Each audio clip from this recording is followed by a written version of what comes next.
Be careful what you wish for, NASCAR fans, because sometimes you just might get it. And yes, indeed, the tag is still on my hat because I'm just that fresh. So NASCAR released their 2020 schedule today, and needless to say, it is controversial. There's been a lot of changes. In fact, so many changes. Just look at the amount of notes I had to take for this video. I mean, it's a whole page of notes, and we're going to be talking about all of it in this video. But for those of you who don't want to sit through me ramble on about each individual date, I'll give you a quick thesis on my thoughts. I would probably rate this, I don't know, I was going to say a D. It's not quite a fail.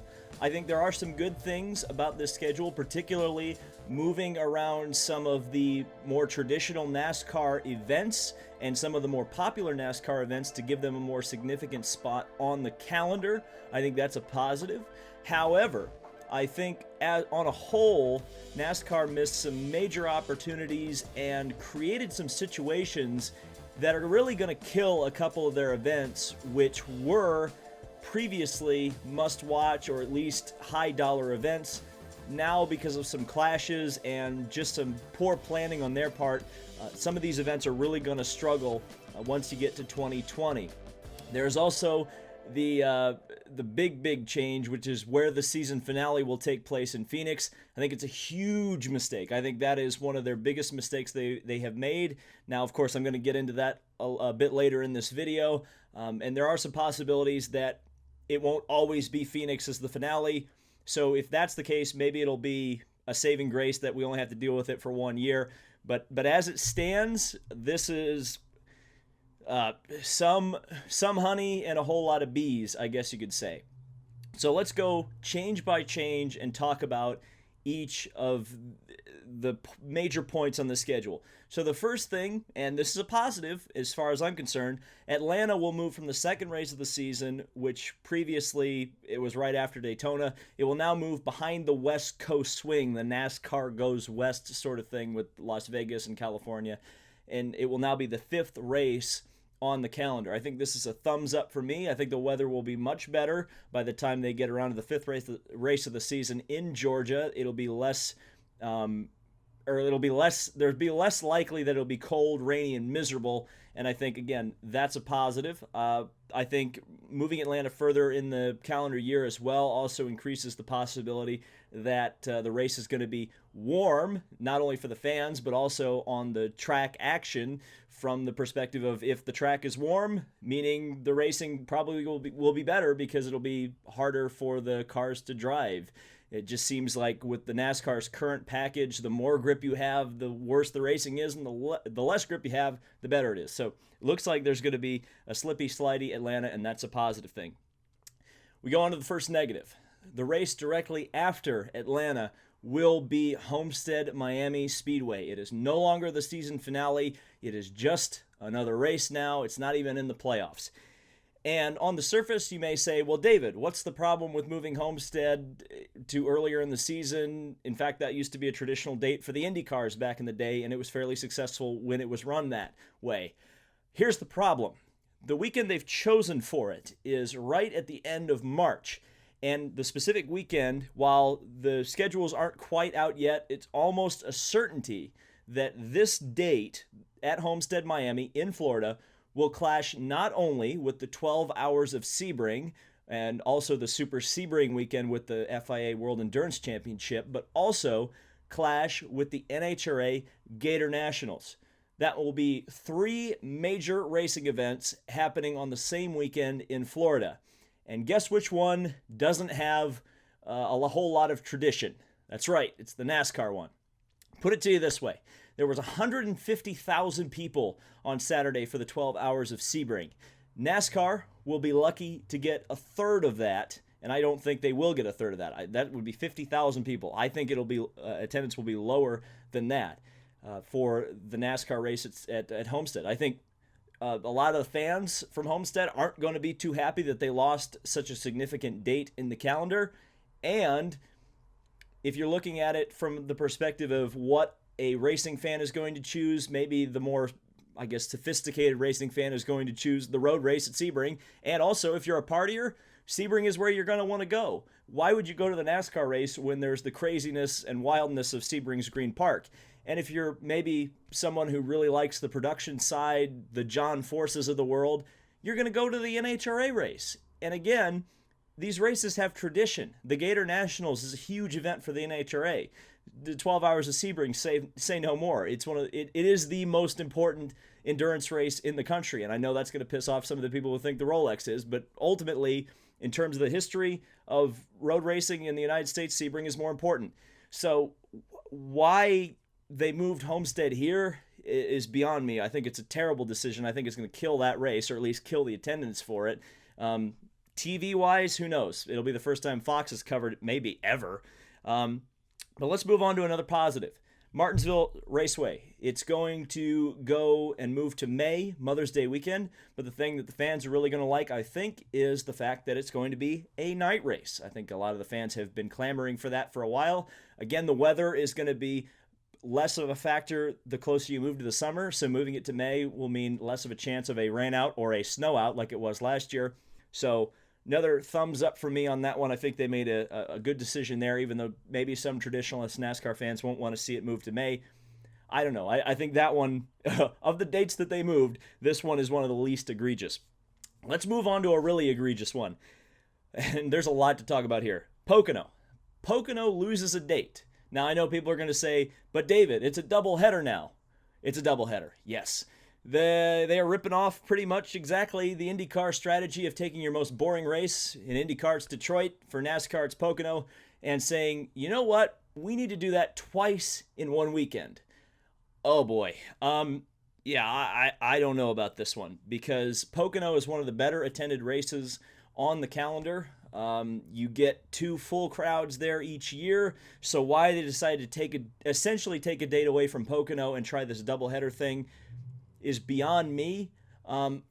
I also have to wonder if this was the plan all along. And again, I floated this idea on Twitter. Some people liked it, some people hated it. Why not do an endurance race? If you're going to have them run 800 miles in the same cars anyway, why not do it in one race and make it exciting from the perspective of who knows what's going to happen, whose engines are going to last 800 miles. But maybe that would be boring. But then again, I'll put it this way: 2 400-mile races back to back is pretty much just as boring, and it's predictable because you always see a 400-mile race. Now, there's a possibility that they can make it 250 mile an hour. That would be really interesting.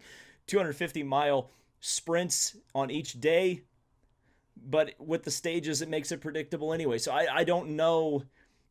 I don't know why they thought this was a good idea at all.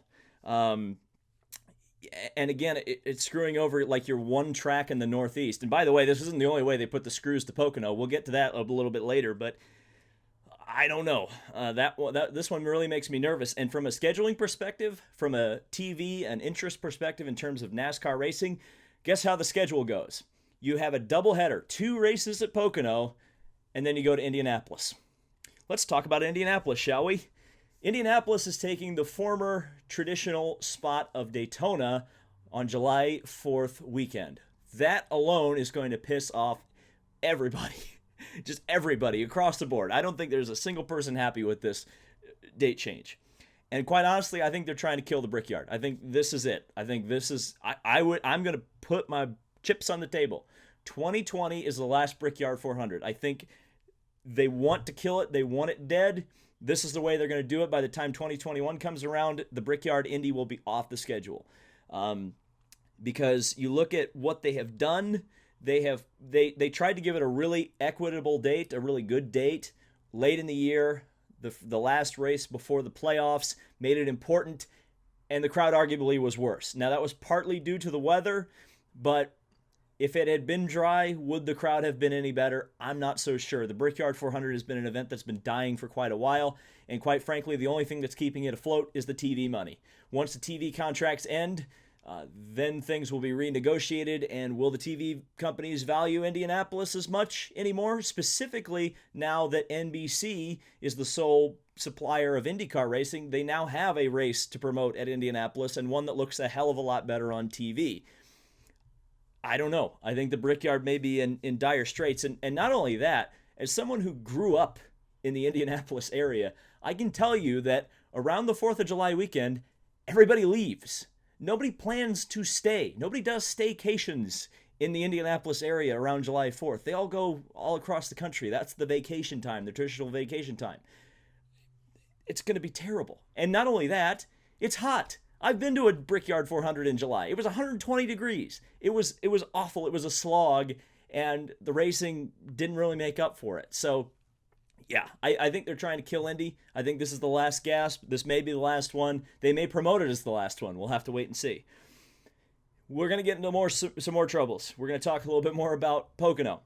So, Watkins Glen moves, I think it's either a week or 2 weeks back from its traditional date. That's because NBC, we just talked about NBC, but they pretty much have NASCAR by the balls, specifically in the second half of the season. And what does NBC value more than anything is the Olympics. That's why you have a 2-week break in the middle of the NASCAR season now for the Olympics. It's so that NBC can send Dale Jr. off to wherever the hell the Olympics are in 2020. I don't even know. But they can send him off, do some promotion, and they don't have to worry about putting cup races on CNBC because all their other NBC sports channels are showing ballet dancing. So Watkins Glen moves back to, I think it's like the 22nd or whatever. And here's the deal. That's going to clash with another major East Coast race, IndyCar at Pocono, the ABC Supply 500, a race that has actually been gaining traction a little bit in the last recent years. There has been more and more attendance at that race. It has kind of become an important event for Pocono Raceway. And Pocono losing a date, essentially, with NASCAR, now they're going to have to compete directly with NASCAR at Watkins Glen. So fans are going to have to choose whether or not they want to go to Watkins Glen for NASCAR or IndyCar at Pocono.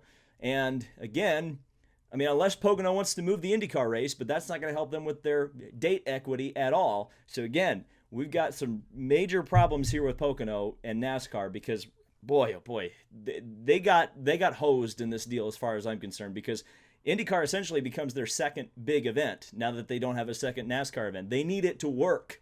They need that event to be profitable. And it's not good. Not good at all. Here's where things really get controversial. Daytona, the second Daytona race, traditionally known as the Pepsi 400 or the Coke Zero 400 now, whatever sugary soft drink you want to put up there. It is going to be the race that sets the playoffs, what is now the Indy date. Oh boy, a plate race to set the playoffs. There's one of two ways this is going to go, or it's going to be both ways. Either it's going to be the train racing because everybody's worried about losing their playoff spot. They're going to sit in line for the entire race and just sit. Or it's going to be a massive wreck fest as people are desperate to get in the playoffs, and it may be the only chance for a guy like David Reagan to win and get in. Or it could be both. You could have the train racing for 150 laps, and in the last 10, you have massive pileups as people are making desperate moves to get into NASCAR's playoffs. So, and again, I don't think the traditionalist fans are going to be particularly happy with that move. And looking at it from a legitimacy playoff perspective, it's not going to do the sport a whole lot of favors. I tell you, the one thing it will do is it'll probably get a pretty big TV rating. So from that perspective, NASCAR is probably going to come out in the good. But from a perception standpoint, we'll have to wait and see. But this has crap show written all over it, having Daytona be the last race before the playoffs. Good thing. Let's go to a good thing. The first race of the playoffs will be Darlington, the throwback race. A very popular race with everybody. I think this is a good change. I think maybe some people are going to be upset about it, like most of these things, but I think this one's a positive. Again, it's putting a traditional NASCAR venue in an important spot, putting some faith behind it. And even though it may end up hurting the importance of it being kind of its own special thing, being the Southern 500 and now the throwback race. Now it's also going to be the first race of the playoffs, so you're going to have to hear everybody drone on about that forever. I think it's all right. I think this is fine. I think it's good for Darlington. And going back to some good things in terms of the playoffs, in terms of kind of putting emphasis on drivers' tracks, I think looking at the cutoff races being Bristol, the Roval, and then the one to get into the Final Four is Martinsville. I think it's pretty good. I don't have a problem with that. I think, look, you look at the emphasis on short tracks and also doubling down on a new event, which was very, very popular. I think that's pretty good. I think, if you're going to do the playoffs, you should put emphasis on not only the tracks that favor drivers, but also put emphasis on tracks that fans really adore. And if you want to make that work, there you go. I mean, those are the right choices to make in that situation, I think. And then we get to a very wrong choice. Phoenix, ISM Raceway, for those of you who love plug-in corporate sponsors, will be the season finale. And I have to say, this goes against virtually everything that NASCAR has kind of built up in the last couple of years. They say they're about entertainment, and then they make Phoenix the season finale track. Phoenix was never interesting before they ruined it, and then they put a shortcut in the track and raised the banking slightly, but they didn't raise the banking high enough to really suit stock cars, so the racing really hasn't been all that much better. There was one close finish, but they also moved the start-finish line, so that can never happen again. Yeah. So I made a Super Bowl comparison on Twitter a couple of months ago, right around Homestead, and I said, it would be awesome if NASCAR really wants to go down this playoff route if they rotated the track every year so that it's not just like, well, if Larson gets to Homestead, it's all bets off, he's going to dominate. I would like the unpredictability of having a different track every year. I think if you're going to do it that way, that's the way it should be. It also spreads the love around to other races on the calendar, and you may be able to help, struggling events. I don't think Phoenix is necessarily a struggling event, but I'll tell you what they did copy from the NFL is the fact that they looked at a venue that put a large investment into their facility and rewarded them for it. They put something like $100 million into the renovations at Phoenix, and guess what? They ended up with the final race of the season, the championship decider. That's essentially the Super Bowl of NASCAR. And guess what the NFL does with the Super Bowl? If a team makes a large investment, builds a new stadium, say in Minneapolis or Indianapolis, and even though it's a cold environment, may not be the best suited for the glitz and glamour of a Super Bowl, they'll put a Super Bowl there because they are trying to reward the city that put some of their tax money or just in general a large investment into building a stadium for NFL football. That seems to be what NASCAR has done here. Now, if they do end up rotating the final race of the season each year, I would be much more positive on this change. But I feel like it's not going to be that. I feel like this is now where the championship is going to be decided. And more or less, it's going to be boring as hell. I mean, there were so many tracks they could have chosen. I mean, honestly, Daytona probably would have been better from a TV perspective if they really wanted to go full entertainment. They didn't. They, in fact, went completely the opposite direction, and looks like they've made the season finale even worse. And, I do not understand that for the life of me. Maybe somebody can explain it to me, but Phoenix wasn't a good track for stock cars before. It certainly isn't much better now, and I don't think it's going to be conducive to what NASCAR really wants out of the championship finale. I don't get it. I do not get that at all. So, yeah, that's my thoughts on the schedule change. It's not very positive. Sorry.